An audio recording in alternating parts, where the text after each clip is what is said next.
Olá, tudo bom? Eu sou o professor Rômulo Barudi, sou professor de Geografia e estamos aqui para aprender um pouco sobre a Amazônia. Então fica ligado, vem comigo que cai no vestibular!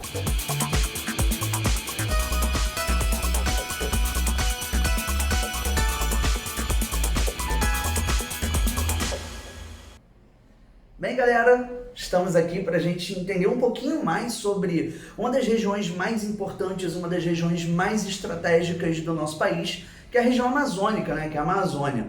A gente está falando sobre uma das regiões na verdade, sobre a região com a maior extensão territorial e que também tem algumas características que são tanto interessantes para a gente conseguir pensar um pouco sobre a estratégia, sobre a gestão e sobre as condições naturais dela. Então, só para você ter ideia, quando você analisa sobre a região amazônica, existem várias formas de classificação regional. Por exemplo, quando você tem a classificação em complexos regionais, né, a gente está falando sobre uma Amazônia que tem características históricas, características econômicas que giram em torno de um processo extrativista, né, com as drogas do sertão, depois com o ciclo da borracha, né, o ciclo do látex. E a gente também tem análise por Milton Santos, né, que é uma análise que fala da região amazônica enquanto produtora de commodities, enquanto produtora de recursos primários, né? Então, para a gente conseguir entender um pouquinho sobre a lógica que existe sobre a região amazônica, para a gente entender o porquê dessas coisas que envolvem essas demandas primárias, a gente precisa entender um pouco sobre a natureza da região. Então,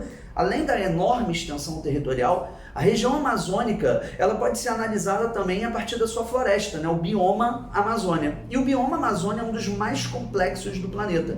Pelo fato de ser um dos mais complexos do planeta, é importante a gente também conseguir compreender quais são os elementos naturais que pairam para isso, né, acontecer. O primeiro deles é a localização geográfica. Ele está localizado ali na faixa equatorial. Ou seja, a gente está falando de um bioma que recebe uma intensidade solar, uma intensidade de iluminação solar muito grande o ano inteiro. Isso significa que a gente tem um predomínio de clima quente, né? O clima equatorial úmido é um clima extremamente quente e extremamente úmido. Ou seja, eu tenho chuvas constantes, eu tenho chuvas que são praticamente diárias e as estações mais secas ainda tem bastante chuva. Ou seja, a gente já tem dois fatores que fazem plantas ficarem felizes, né? A grande iluminação e temos também o quê? Um ciclo pluviométrico muito, muito intenso. E aí, você pode até dar uma olhadinha aí na imagem que você vai conseguir reparar que existem inclusive elementos externos que acabam colaborando com essa umidade da região amazônica, que são os rios voadores.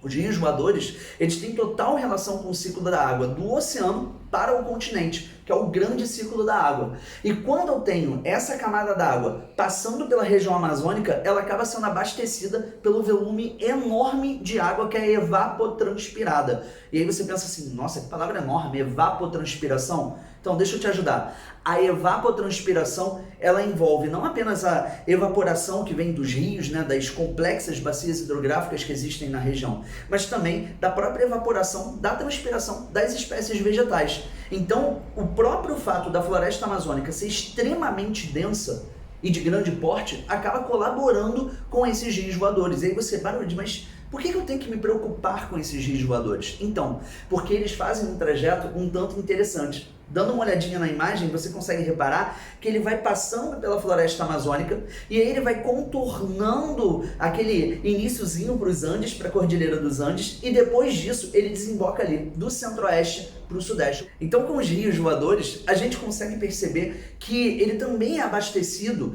por uma massa de ar, que é a massa equatorial continental. E essa massa equatorial continental, ela tem uma importância gigantesca, não apenas para o sudeste, para o centro-oeste brasileiro, mas para toda a América do Sul.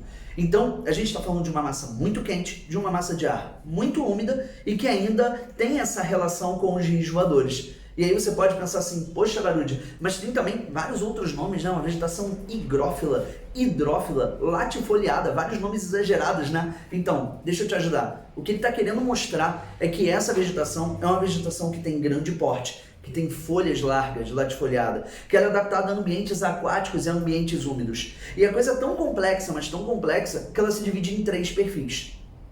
Onde eu tenho a vegetação que é hidrófila, ou seja, aquela vegetação que é presente nas zonas de água, como a Vitória Régia, nós temos ali uma mata chamada de igapó. Foi quando eu chego em uma área parecida com o manguezal, uma área de borda ali, de margem de rio, eu tenho uma vegetação chamada de várzea. Foi? E aí eu tenho uma vegetação que não é sempre alagada, né? Ela depende de volumes de chuva sobrenaturais para conseguir ser alagada, que é a terra firme. Então, esses três perfis vegetais, igapó, várzea e terra firme, eles são extremamente importantes para a manutenção do próprio bioma Amazônia. Lembrando que quando tem a perda dele, eu posso gerar alguns impactos, como por exemplo o assoreamento, que é quando tem a cobertura de sedimentos ao fundo do rio, que pode aumentar a chance de alagamento. Então é sempre muito importante a gente entender como que se deve preservar a Amazônia. E esse tipo de característica acaba sendo envolvida também com a forma de gestão desse território.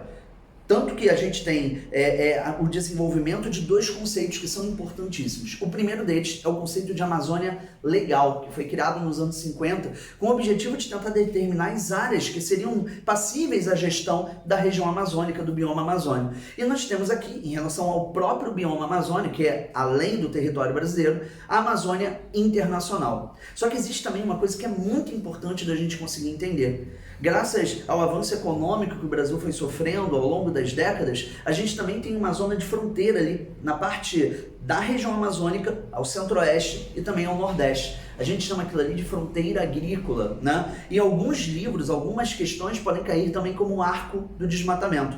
Então, quando você tem aquela fronteira agrícola, aquele arco do desmatamento, você também consegue reparar mais uma coisa importante. Existe esse contraponto entre as demandas sobre o bioma Amazônia e sobre a expansão do agronegócio, principalmente a pecuária. Então, quando você tem essas características, já é possível perceber. Mas espera aí, Baruch, como é que eu consigo analisar esse desenvolvimento econômico? Você tem que entender que existem frentes pioneiras ao longo da história. Você tem que entender que, a partir do momento em que os governos foram se desenvolvendo, eles foram também criando várias propostas de integração à região amazônica, como o PIN, o Plano de Integração Nacional, como a criação da Sudan, como a criação da SUFRAMA, que são superintendências, são parcerias públicas e privadas que tiveram como objetivo agregar a economia amazônica à economia brasileira inteira. Só que tem um problema. O problema é que a gente está falando de uma região com muitos vazios demográficos, com uma densidade florestal gigantesca, e os projetos rodoviários que tentaram desenvolver na região acabaram se tornando grandes problemas logísticos, porque a gente está falando de uma região muito, muito grande. Lembrando que ali a gente tem o foco de dois setores econômicos, né? O setor primário, onde predomina a agropecuária e o extrativismo, e o setor secundário, em Manaus, onde tem a Zona Franca de Manaus e em Belém também.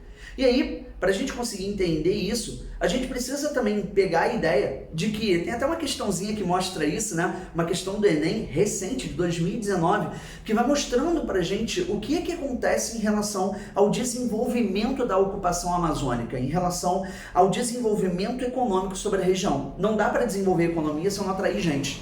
Então, é muito importante você analisar nessa questãozinha que está aí aparecendo para você, que as frentes pioneiras que são encontradas ali no nosso gabarito, na letra E, elas são importantíssimas para você conseguir compreender que o desenvolvimento da região amazônica também atraiu uma série de correntes migratórias, principalmente vindas do Nordeste.